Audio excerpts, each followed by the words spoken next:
How to escape Alcatraz with basic engineering. I know he a real scientist. Let's see what he's talking about. This is Alcatraz, the world's most famously secure prison. And today, I'm gonna try and escape. This does not feel good, but I'll be doing it in a very specific way by recreating the exact same actions these three daring prisoners took. This is a tight squeeze when they executed their year-long plan in what many consider to be the most ingenious prison escape in recorded history. So to pull this off, they gave me unrestricted access to the whole prison because our goal is to use modern technology along with our own engineering skills to determine once and for all whether these three escapees actually made it safely to land. Guys, we are no longer in a raft. Or if they vanished forever in the frigid, shark-riddled waters of the San Francisco Bay. I'm not sure we're gonna make it. We're gonna make it! I cannot believe they would spend 23 hours a day in this tiny little... Yeah, that's crazy, man. Y'all gotta be thankful for y'all freedom, chat. Imagine being in here for 23 hours a day, only being able to come out for one hour. I go crazy. On June 11th, 1962 at 9:30 p.m., this exact jail cell would have seemed pretty unremarkable to any of the guards on duty and to all but three of the prisoners held here on the island. Because that's the night those three prisoners decided they were finally going to attempt their escape after nearly a year of meticulous planning and preparations. But in order to pull this off, starting right here in their cells, they would need to execute their elaborate six-part escape plan flawlessly, eventually taking them up and out of the prison, down to the water, and across... Yo! My boy Nate with that one gifted, man. Appreciate you. Oh. My boy Nate, how you been, man? It's been a minute. Hold on. I got something for you. Hold on, Nate. Oh, two of them. Hold on. That boy going crazy. Hold on, let me get it pulled up. Hey. I got something for that.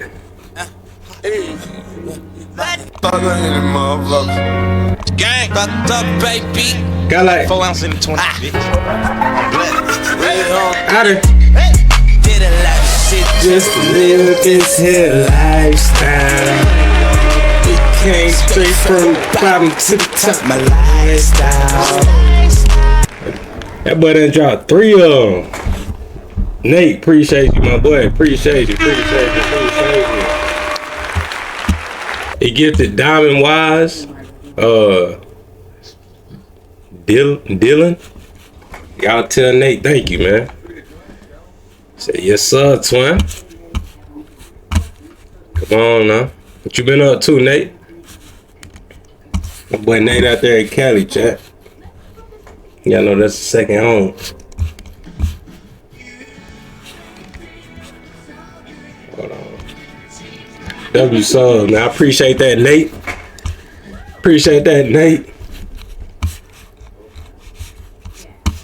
The bay to their freedom. And to pull this off would require countless strokes of genius, like fake vents to cover up their digging progress, fake bolts made from sculpted soap, or a homemade raft fashioned... Steady in, welcome to the chat, man. How you feeling, man? How you been? From prison-issued raincoats. But all 6 of those critical steps started right back here with the decoy, moments after lights out at 9:35 p.m. Since they weren't expected out of bed until roll call the next morning, they needed a way to not sound the alarms with empty beds when guards came by to perform head counts several times during the night. So they placed fake heads like these on their pillows that they had spent 2 months crafting out of soap, concrete dust, toothpaste, toilet paper, and actual human hair. This is kind of creepy, and it shows how good the heads are, because I feel like I'm in a jail cell with a sleeping man just out of the corner of my eye. The only thing that's missing is the snoring. Now at this point, it's worth mentioning these weren't your average prisoners. Frank Trying to keep the money coming in. Hey, got to. Morris had an IQ of 130, and he was the mastermind who planned. It's gonna be up and down, but As long as you keep going, you good. planned everything. Then brothers Well, John you keep and Clarence trying. England, while not as smart as Frank, were resourceful and good with tools. All three had previously escaped from other prisons, so they were sent to Alcatraz because no one had successfully escaped in its 28-year history. So in order to assess and truly appreciate every aspect of their bootleg prison engineering, I needed to recreate all the steps they took in their escape. So I I summoned gotta hit the gym, but I'm gonna tap back in and say, Les, man. Appreciate you. Came in, dropped them racks on them. a So you in the gym now? prison break team of my own with Johnny Harris and Cleo Abram. Cleo would be the mastermind, and Johnny and I would be the slightly dumber pair of brothers. Really, really good. So we gathered up all the exact same materials they had at their disposal Never made a fake head before, but I think we can do it. and began the first test. I'm gonna start mixing. Mixing what? When it comes to arts and crafts, It's a good idea. it's fair to say, I just need your face. This team lacked experience. This is Mark Rober with his hat. Despite all that, I think they turned out Go get it in, my boy. pretty good. These are amazing. As it turned out, all you really needed to do was bring in your most artistic friend, Brooke. Whose do you want to start with? I will start with, oh God. Brooke, save us. And having Brooke to help us actually put us on par with the original escapees, because they had their own resident artist in one of the brothers, Clarence England, who also worked maintenance and painted as a hobby, so he provided the paint. His brother John, on the other hand, worked in the barbershop, so he provided the actual human hair they used. Hello. Is that how you see me? Here's Mark. Oh my God. So with our picture-perfect facsimiles finished, we put our heads to the test with prison guard Bam, Prisoner check. who had been told all three of us remained asleep in our beds, and our outcome was significantly different than theirs.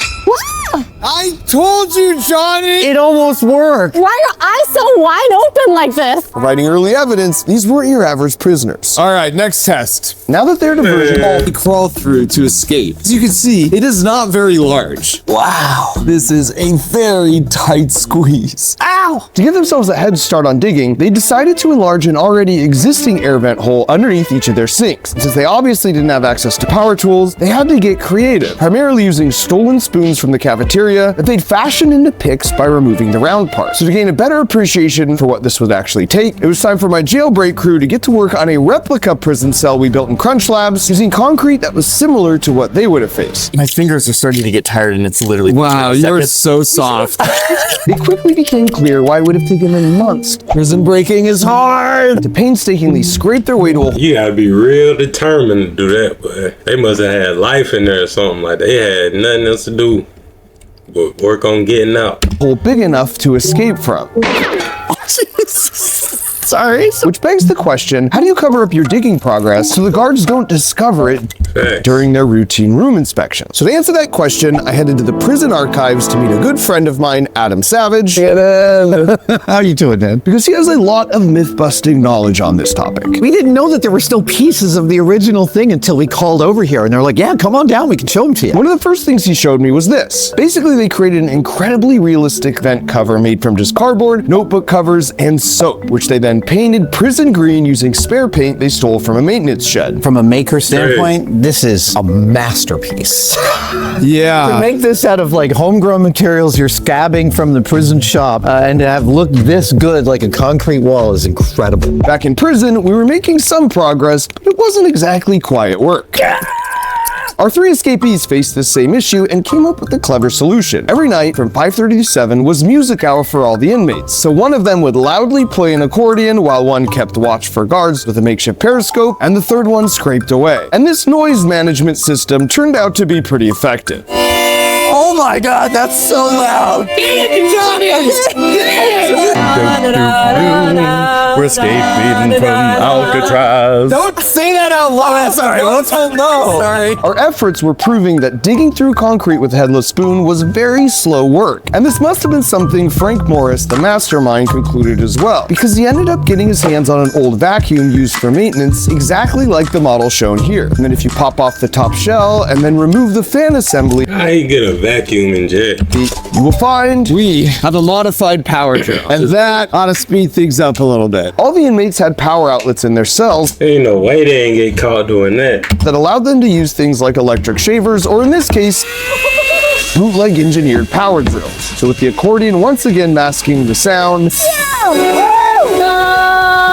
they resorted to an improved method of drilling a series of holes and then using the spoons to remove the remaining excess material between the holes. And as much as this did increase our output as well, it was clear this would still take weeks, and I wanted to get to the crawl through test. So I raised the white flag and resorted to an air hammer, which they definitely didn't have at their disposal, until the hole was the exact same size as the holes in their cells.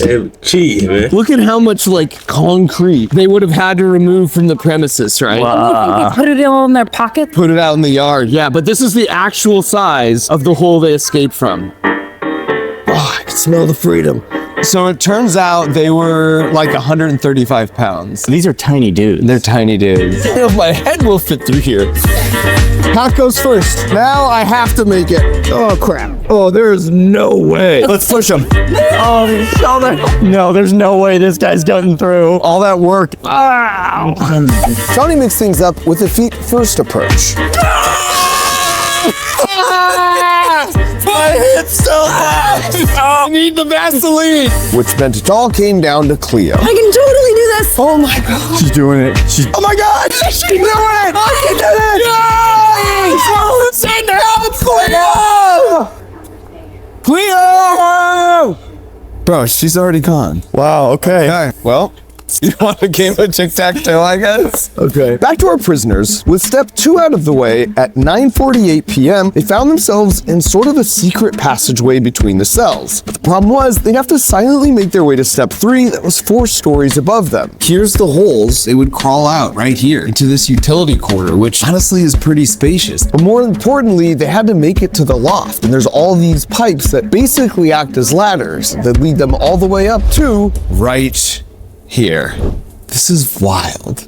This was the roof of the cell block, but when they got here that night, there was already a homemade life raft and life vests, homemade paddles, and makeshift flashlights waiting for them. And that's because this wasn't their first time up here. They had been sneaking up here for months, using the same decoy heads and fake vent covers, bringing up their hidden homemade tools every night as they fabricated their means for escape. And they knew about this spot because one of them was actually assigned to work up here for a couple hours during the day, painting the ceiling and doing general maintenance under the watchful eyes of the guards patrolling right across the hall. So they devised a plan, and every day he would sweep dust down onto the polished floors below, and when the guards and other prisoners eventually complained about the mess, he proposed a simple solution, hanging up blankets in these locations to stop the dust from falling down, creating themselves a private little workshop in the process. So of course, once they hung out the blankets, that means they could work up here undetected for months, coming up every night, doing some work, crawling down in the morning. Frank Morris, the mastermind, just an absolute genius. And of course it makes sense then why during the day they'd work as slowly as possible, taking months to not even finish painting the whole ceiling. Oh, this is cool. So you could literally see how far he made it over just to buy themselves more time. Frank worked in the library, which gave him access to reading materials like Popular Mechanics, where he learned some of the skills they used for designing their paddles and constructing the raft and life preservers made from over 50 Army-issued raincoats they had borrowed or stole from other inmates.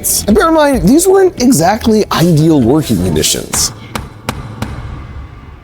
Any noise they make up here just echoes throughout the entire prison. On top of that, This is where the guards would patrol back and forth with Thompson submachine guns, keeping an eye on all the prisoners. So it's wild that just 15 feet away, these guys were literally fabricating their means for escape. and now that they had completed step 3 and were ready to head to the roof with all their provisions, it was our turn to do the same by building the actual rafts we would use to make our own escape. So now we're up to the loft, we're out of our cells, but the next big step is how do you make it through these frigid, shark-infested waters? What foam was it long? These were applicable for the typical material you find in a rain jacket. So these guys collected like 56 of them. They made life preservers in a raft, which we are about to do. These are some smart dudes. MacGyver on steroids. Here we go. And then hear it. Team. More. No idea what we're doing. And with that, we rolled it onto itself, then sealed the ends, which led to the final test, seeing if we could inflate it using the same secret weapon the escapees had. Oh, yes. They took an accordion and actually used it as an air pump. Yeah. There you go. It's pretty strong. See? Okay. The fate of our survival rests on this moment. This is an actual raft we will be using to cross the shark-infested Alcatraz waters. Here we go. Oh my god, it's working. It's working. Keep going. Recording. Buzz, listen for a leak. Is it fully airtight? Cleo's overjoyed fully function. To do that, it's like engineers because they were resilient problem solvers. And to me, this is what it means to think like an engineer. And this is such an important skill to develop for life. It's written right on the side of every Crunch Labs build box that gets delivered to your door from the vent bit. So if you have subscription box 40 through this that held the vent shut and then replaced it with a fake bolt made of soap they had painted to look real. They'd also previously bent away a restriction bar intended to keep a human from fitting through the ventilation pipe using an ingenious homemade bar spreader consisting of two opposite threaded bolts with a threaded turnbuckle in the middle. So when they tightened the turnbuckle with their homemade wrench, the two bolt heads would slowly deform the restriction bar until there was room enough to slip through. So they busted through, pushed up the metal vent, pushed out their rafts, and crawled to the Ain't no way they had all this stuff in prison though. roof and to potential freedom. We know the exact time they got on the roof because a guard and several inmates reported hearing a loud bang. If you had to push this thing over, it landed on the roof, that's gonna make a lot of noise. That's loud. You could just imagine they've made it up on the roof. They've got their rafts. They're running to the edge. They've got the city of San Francisco behind them. Golden Gate Bridge to their left. And they know they are mere hours away from drowning in these frigid waters or total freedom. It's one or the other. So they came here to the edge of the roof, then climbed down the water pipe, made their way along the exercise yard, down by the water tower, and around the power station. Now what's truly remarkable about that route is they'd have to scale two separate 12-foot barbed wire fences with all their gear in tow while going undetected by the armed guards on the search towers who were ordered to shoot on sight any prisoner attempting to escape. The final part of the escape, conveniently, where you can't be seen by the guard tower, they made their way down this embankment and entered the water right here. Now this beach wasn't the easiest spot for them to access, but Mastermind Frank chose it specifically because it was in a blind spot for all the guard tower searchlights. So now that they were down by the water's edge, they inflated the rafts using the modified accordion they turned into an air Have they made this a movie yet, chat? pump and set off to Angel Island. So to get a sense of whether this would even be remotely possible in a homemade raft, we launched our own homemade raft from a beach location that was very similar to theirs. Go, go, go, go, go. Careful, careful. I don't want you to break it. This is it, guys. This has to work. Okay, time to start making the music. Get in there. I'll hold you, Pump. Johnny, why don't you start filling one of the others with your mouth? Okay. Can you imagine being here on the beach? And, like, the guards might come at any moment. Blow harder, Johnny. Johnny! This is not easy. Tastes like glue. Oh no, I didn't prepare for this. Let's get these on. Watch your eye. Oh shoot, I just broke. Oh shit, it still works. Get the core work out here. Guys, I'm almost full. This one's full. No way this lasts. This is the first thing I'm dishing. It's like, All right, we gotta get into the water. let's get in the water. Oh, go, go, go, go. Get in there. Oh, All right, it's Cleo, cold. get in, Cleo. Careful on those seams. It's floating!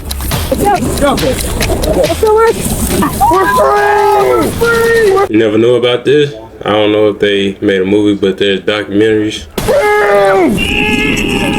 Now you'll notice it's not exactly dark, even though we know they launched after like I always heard Escape from Alcatraz, but I ain't never heard the actual story about it. it's out in the evening. That's because we ran some tests of our own by strapping 20 GPS devices in waterproof containers to some driftwood, and then we threw them in the water near their launch spot at various times in the tide cycle, and then we tracked where they ended up. And this experiment yielded some very unexpected results. Whoa, we're looking at some movement here. Wait, this is not what I was expecting to see. We're trying to go over here? Not now. Because of the strong current the driftwood logs got caught up in, none of them even came close to making it to their intended destination, Angel Island, either as the current came in on high tide or went out on low tide. In fact, of all the logs we threw in, only a few ever made it to land during an ideal 30-minute tidal window at a location right about here next to the Golden Gate Bridge. And this is something Frank probably knew as well by observing debris in the water moving with the tides, meaning all their rumored plans for heading to Angel Island were just diversions, and their real plan was to land here all along. So to maximize our chance of a successful escape, we had entered the water at the same perfect 30-minute tidal window based on the tides for our day. Start paddling to freedom, folks. The tide is just pulling us. Let's go. We're moving so fast, man. Guys, this is epic. Look at this.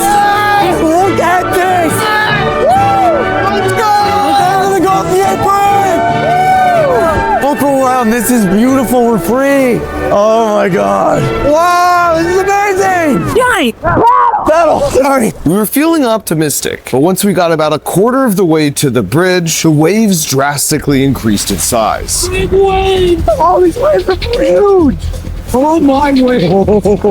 Oh! I was getting queasy fast, so I ditched the paddle and adopted a new strategy. Okay, at this point, you live and die by the current. Paddling is just totally futile. We're just about surviving and like floating our way in the current. A large portion of my body is underwater right now. I'm just like engulfed in this thing. I cannot move. We're basically sitting in just They better have help on standby. a massive life preserver. They Like the playing. world's most dangerous waterbed. With like sharks swimming around you. And this was a legitimate concern. Here's an actual clip right off the shore of Alcatraz of a great white shark hunting a seal. In fact, when I was scouting out the location the inmates launched their raft, I saw another seal right off the shore. You know what these seals?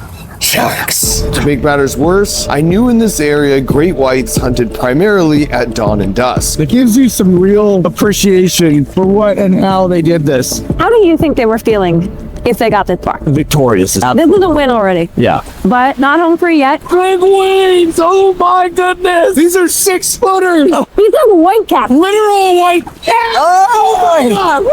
Oh, we're almost tap time! It is tumultuous on the open sea. And despite the We're definitely losing air! This is not good. sure doesn't have to make We are freezing. it was Guys, the bridge is right there.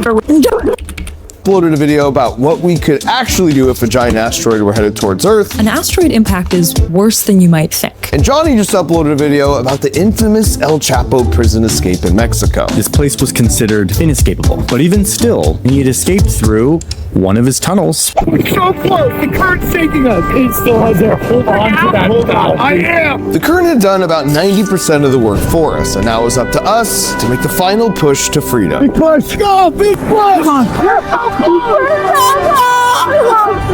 Which would have been much easier without my prison-issued footwear. Oh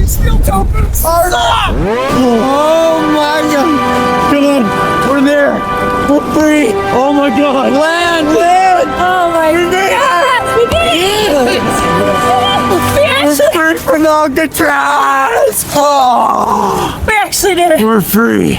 Oh my god, I'm so tired right now. That's one of the hardest things I've ever done my whole life. Yeah. So after all that, the question that remains is, did they survive that final step? Now, what we know for sure is the FBI recovered evidence of their escape, like paddles or life jackets, in these 4 locations. But what we also know is on any given night, there's only a So they 30-minute found stuff in 4 different locations. window where the high tide current will take you from Alcatraz safely to land. And any attempt outside that time frame basically means certain death from hypothermia or drowning. And thanks to a lot of modern science, we of course knew exactly when that 30-minute window was for our escape. And so after checking the historic tide records on the exact night of their escape, for them, that vital window would be between 11:30 and midnight. And according to the FBI records, ingenious Frank Morris, with access to none of the data we had, pushed off right in that sweet spot at 11:40 p.m. But even with all that, realistically, I still put their odds at less than a 50% chance of surviving the final step. But if anyone was gonna beat those odds, it would be the serial escape artist, genius IQ, bona fide bootleg prison engineer, Frank Morris. This year, if you want to So they never got caught. They never got found. Let's see. How you spell Alcatraz?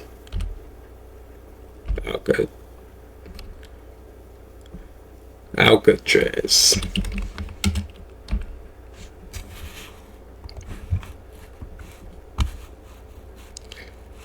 The fate of the Alcatraz escapees remains a mystery. That's crazy. But probably went to a different country or something. Yeah, I think they made it across that ocean.